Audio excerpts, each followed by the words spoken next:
It is the morning after just a heart-wrenching loss to the Houston Cougars on the road. Dana Holgorson got the last laugh, but there were plays that changed the game. My friend Jorden from Country Roads Webcast and I are going to go over a couple of those.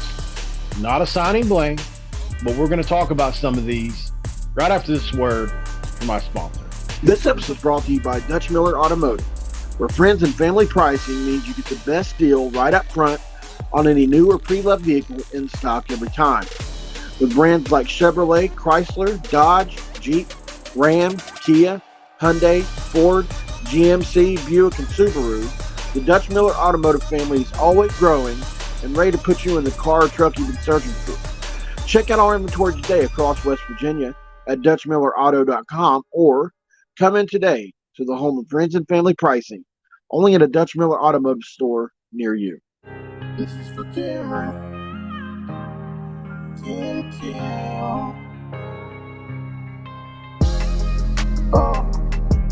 What is up, guys? Welcome in. My name is Mountaineer Paul. This is another episode of Mountaineer Paul Talks Football. I've got my good friend Jorden here from the Country Roads Webcast to share in the heartbreak.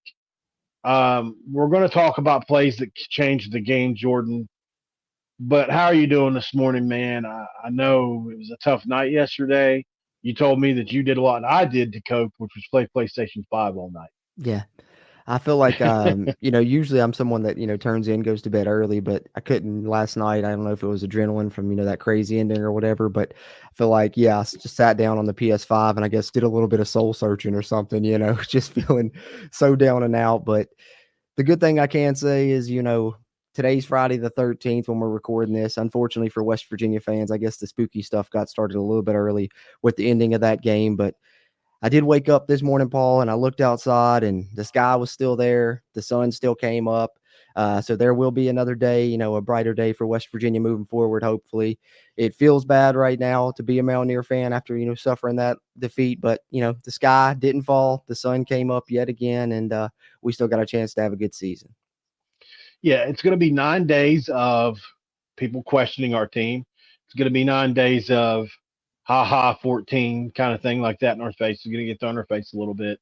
It's going to be 14 days, 9 days of, the whole Dana thing. We're going to have to hear it. We're going to see probably things all week about it. There's going to be a lot. You can either avoid that. You can dive right into it. We got, obviously all of our favorite shows are going to be talking about this. Country Roads Webcast, Couz's Corner, in the Gun, Three Guys, Ears Sports. I mean, listen, they're all, if you got podcasts or shows that you like to watch, if you want to live in misery this week, there's going to be a good week to do it. But I choose to look at silver linings. And I think there's a lot to love about what happened yesterday, even though the ending wasn't great. The offense finally came alive. I think if you get some of these players back that we lost and you look at the offense and kind of project forward, it's not like the defenses are getting a whole lot better until BYU. So I think, we still have a chance. Listen, we've got a chance to still win between 8 and 10 games. And I think if you would have signed up before the season, up for 4-2 through the first 6 games. Definitely. So, it's a tough one to swallow. But at the end of the day, Jorden, I think, there's a lot to build on here. We're going to have to get some depth going. And really, guys were just out of position all night last night as far as playing out of position. Mm-hmm. We need our guys back that were injured. So I think it's going to be a good bet. I think Dana bet on this team winning even with injured players. I still think it was a good bet because we're going to have those guys who are not going to have nagging injuries, hopefully for the rest of the year. How do you feel about that? Yeah, I agree. I think that when you look at it as a Mountaineer fan, you can be pessimistic, and it's obviously easy to be after, you lose in that way. But also you can be optimistic if you look, ahead, talking about what you have coming. You have a favorable schedule for one. But then also, like you said, 4-2 at this point, and you look at both of your losses. One was to, a top 10, top 5 Penn State team. The other was to Houston on the road with, a couple of freak plays. We're going to get into some of them, but potentially causing that loss. And you were missing, the entire left side of your offensive line. You were missing your starting free safety, who's a leader on that defense. And I think, if he's out there, maybe the final play goes different on that Hail Mary. Maybe some things that Houston break don't happen if you have Aubrey Burke. So like you said, West Virginia getting healthy, I think is going to make a big difference. So I'm going to choose to be optimistic, over on the Country Roads Webcast channel. That's the way we're going to look at things. Try not to be too down after this loss. But not to say we're not going to vent about it a little bit. Obviously, we all need a little bit of, therapy after dealing with that. But I think, looking down the line, there's definitely a lot of potential, and the offense really turned a corner in this game. Absolutely. And guys, don't forget to subscribe to Mountaineer Paul Talk Football. Don't forget to subscribe to the Country Roads Webcast channel. Do great things over there as far as keeping up with who's on the roster, who's not on the roster. If you want a vent session, smoke session, whatever it is, head over to the Country Roads Webcast. Like the video. If you want to like the video, would really appreciate that, guys. And don't forget to subscribe, as I said before. And listen, if you want to vent like we're venting, drop a comment below. All right. So, Jorden, obviously, there are details within the details here. And if you look at it, West Virginia was the better team yesterday. And I'll say that we win this game probably 7 out of 10 times. I think Houston is a better team than I thought they were. I will admit that. But I won't admit that they're a better football team than West Virginia had up 10, out of 10 games. So, plays that changed the game. We're going to go down to kind of a list here and talk about them. I'm going to bring up certain plays that Jorden and I kind of agreed on, changed the game, and then I'm going to get Jordan's point of view on it, and I might chime in as well. Number one on the list, Jorden, is probably, in my opinion, even maybe more so than the Hail Mary, was Jalen Anderson goes on a wheel route. He pops wide open. He throws his hand up. I'm open, like Moss used to do. Garrett Green, while he doesn't put a ton of air under the ball, he puts enough. It hits him right in the hands. It's a good throw. Mm-hmm. But it bounces off the chest because he tries to catch it with his chest and not his hands. And it bounces off those shoulder pads into the waiting arms of a Houston defender. The next drive, they score. That's a 14-point swing. Let me know what you think about that. Huge turning point in the game. I mean, obviously, you look at it and, that's one thing I told you, before we started recording is just, it seems like a theme for West Virginia this season is drops. And in this game, another one came back to hurt them right there on that play. Garrett Green, like you said, really, put the ball right where it needed to be. It's in his arms, should be a touchdown. And you're like, okay, we're going to celebrate. And then all of a sudden the ball winds up in the arms of a Houston defensive back for an interception. So what could have been, a 2-score lead for you then turns into a deficit when Houston goes down and scores on the other end. So huge swing. It's almost like something you think of in basketball when you talk about, swings in that way. You had a 14-point swing here on the football side. And to me, it just kind of worried me because it was like a few plays prior. I think we threw a swing pass to Jalen Anderson and he kind of bobbled it, but still made the catch and got a few yards. And I'm like, okay, that's kind of worrisome. I was like, but Jalen Anderson, I know they've always talked about him being a good receiver, having good hands. I was like, maybe just a fluke. I'm not going to worry about it. And then lo and behold, a few plays later, breaks open on that wheel route and it happens again and he's bobbling it. And I'm like, okay, maybe he's going to haul it in again for a touchdown, but instead the defensive back robs him of it. So it was almost foretelling a few plays prior when I think back on it that he bobbled that swing pass, even though he called it, because then you see that happen. And it's certainly something that I circled in my notes while I was watching the game because, game-changing play for sure. And just can't happen. I mean, what drops have hurt Garrett Green sometimes throughout this season. And when you got to play like that and the quarterback puts it in your arms in the end zone, you got to make that grab. Yeah. You make that play, Garrett Green goes over 400 yards for the game and adds another tutty to the list, right? So obviously, if CJ is on that play, or even Jaheim, who is an elite receiver that we just haven't got to see yet, I think that's probably a caught ball. Maybe his confidence was down from that bobble a few plays before. Try to overcompensate, try to catch it the safe way off the shoulder pads into the waiting arms of a Houston player. That is number one. But that wasn't the only one. So obviously there's another play in this game that you and I had predetermined to be a huge turning point in this game. And it's really an area that West Virginia has played extremely well in leading up to it. We heard a lot about, a buzzword coming in this game was hidden yardage. And we heard a lot about that. Well, there was no hiding what Mr. Golden did. because he absolutely slashed us, gashed us, and gave me Tavon vibes in the return that he did. He looked that dangerous. I didn't want to kick him the ball at all. We just didn't have. There wasn't an athlete on the field that could keep up with that kid. Yeah, his surname is certainly fitting because I mean he is golden when he's out there. He looks really good, returning the football, getting the ball in space on offense. He's a scary threat. He's a guy that's going to be a playmaker for years to come, being as young as he is. And I think that return, it hurt you.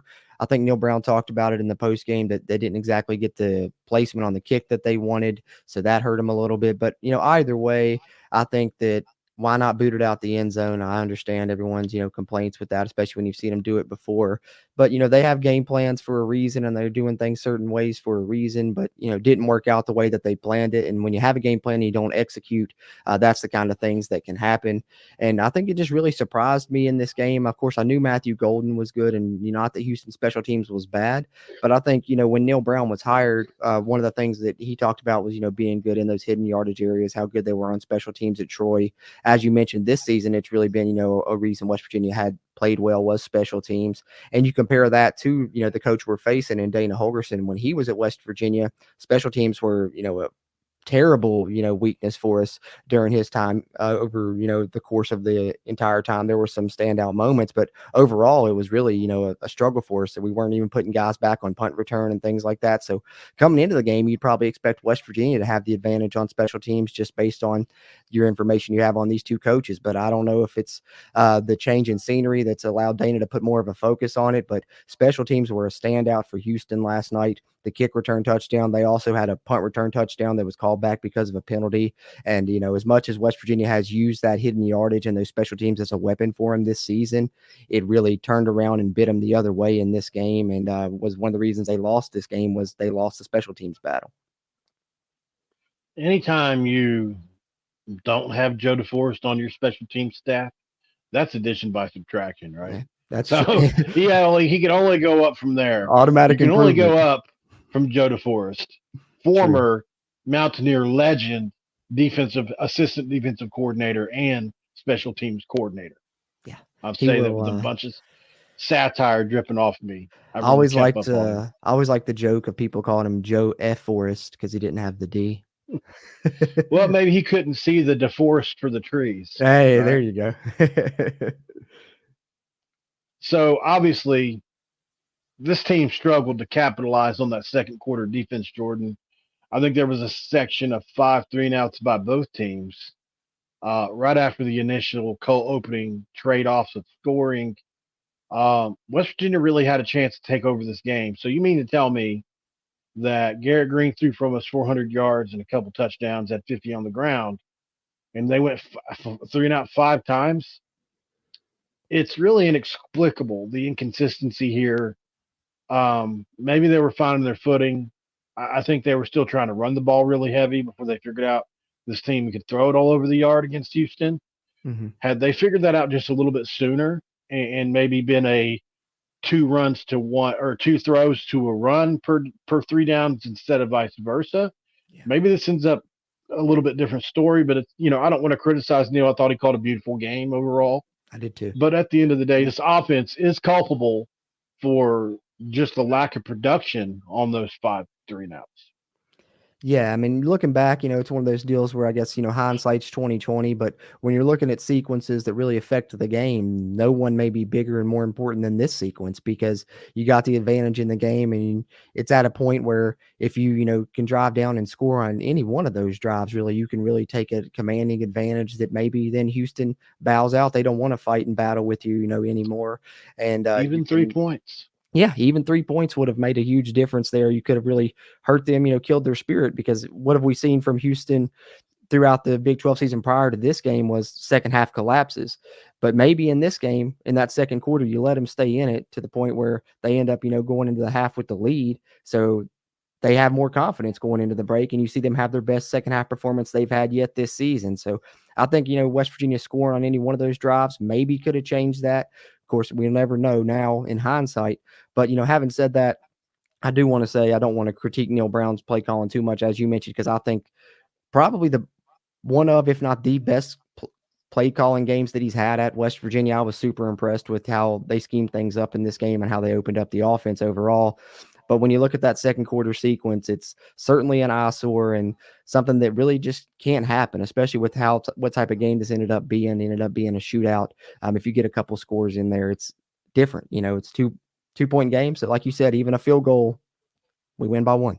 So that sequence right there, it was big and hated to see it happen. Hopefully, it's a lesson moving forward. Hard way to learn that lesson. But maybe, West Virginia just focuses more on their second quarter offense now, and we see them have better performances moving forward. And you just got to hope that doesn't take away from something else. And just looking to see West Virginia put together a complete game would be awesome, Paul, because it's like the first 4 games, the defense plays great. And then this game, we finally get the offense to come around and the defense took a little bit of a step back. So if we can get all those things, honed in together for a full 4-quarter game, West Virginia is going to be, a good team. So just trying to bring it back to getting Mountaineer Nation a little bit more optimistic after, the way this thing turned out. Absolutely. And talking about missed opportunities, Jordan, Garrett Green wasn't perfect last night. You look at those numbers, completes 20 passes, right? But there was 18 incompletions there. That is a freaking ton of incompletions. So there's a lot to get better from for Garrett Green. And although he was our hero in some aspects in this game, absolutely, there were missed opportunities as well. And we'd be remiss not to mention the C.J. Donaldson-esque penalty that you just can't have at the end of the game from your leader.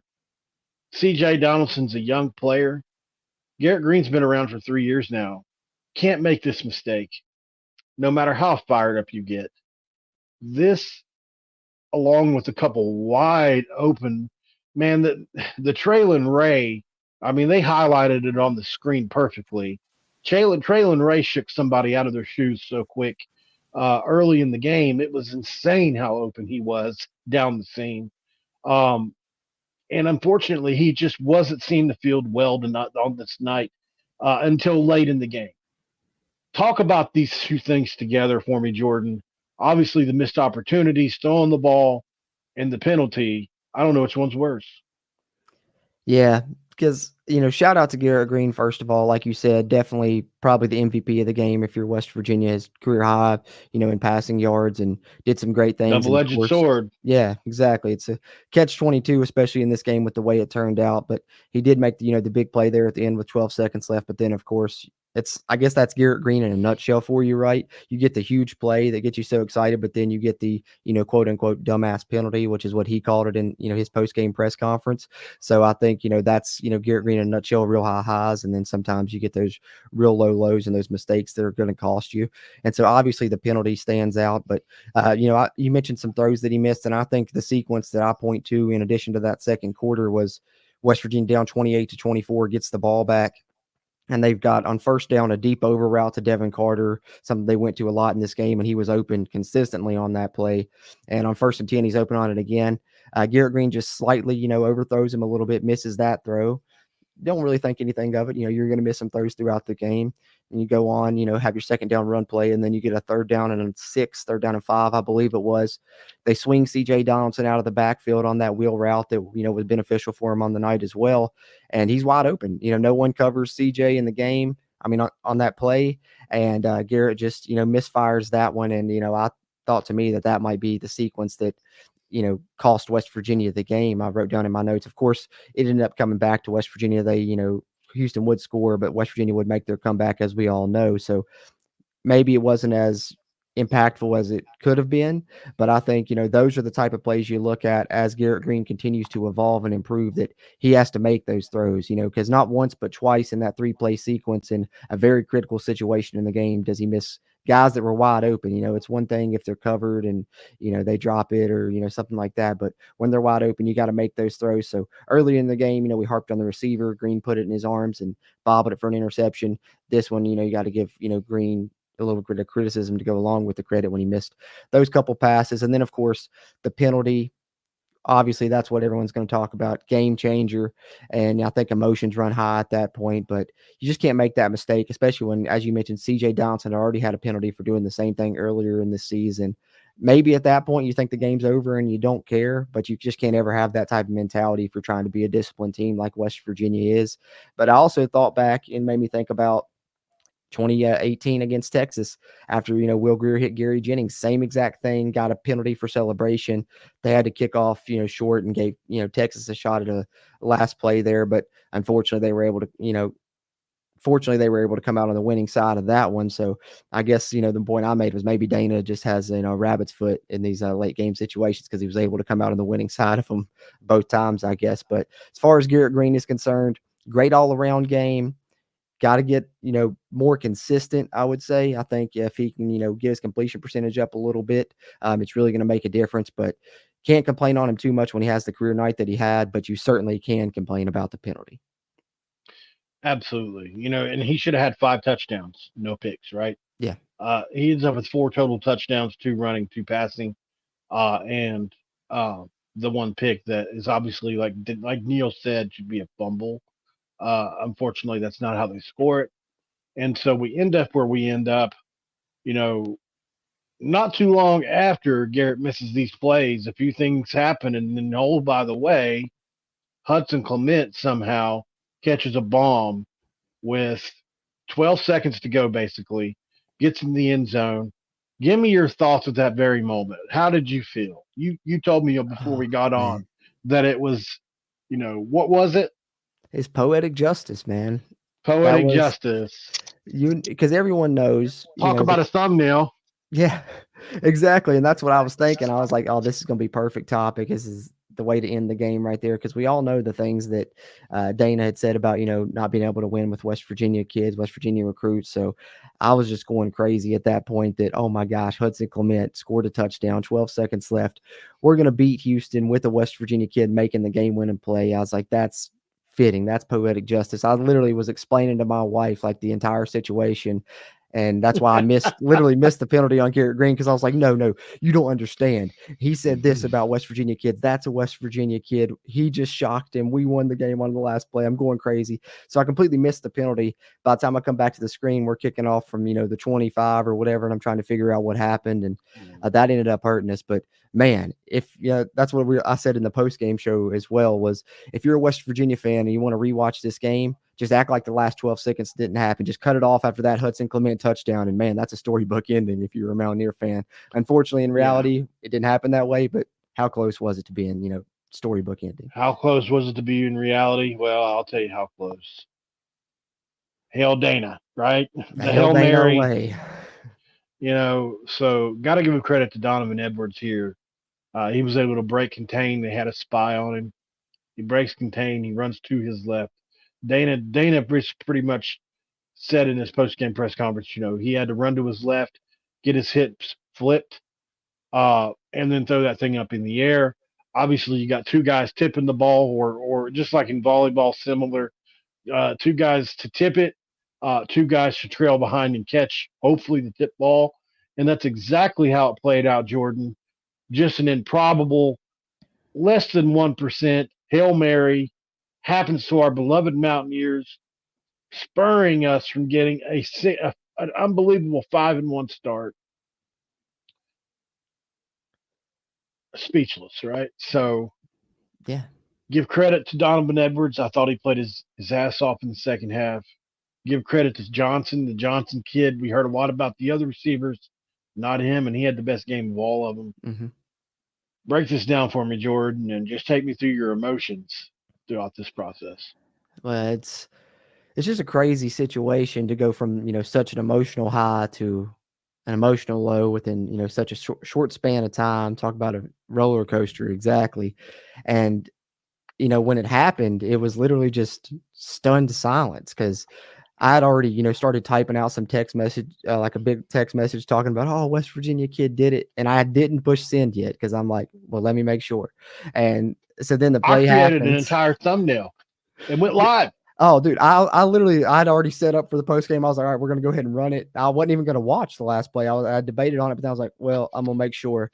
And so the play happens, and I just drop my phone, in stunned silence. I pick it back up. I delete the text I was about to send. And what was, excited vibe to get to the, do a post game show then becomes kind of just like a slow walk, dreading Do it, I not have even knowing to? what you're going to say. Yeah, it's really hard. And the only thing that made me, give me a little bit of confidence is as I went in here to my office to set up to do a post game show was I saw caught on the TV screen, Jed Drenning grabbing Neil Brown for a post game interview. And so it just made me think, man, they got to talk about it, the players and coaches. And if I'm hurting like this, imagine how they feel. If they can do it, I can do it. So sometimes it's hard to come out on here after those type of things and talk about this. But just in regards to, the play itself, obviously, if you're a Mountaineer fan, you're devastated. But when you're looking at the play itself, West Virginia, rushed 3 on the play. They dropped 8. So you got 8 defenders versus 4 receivers.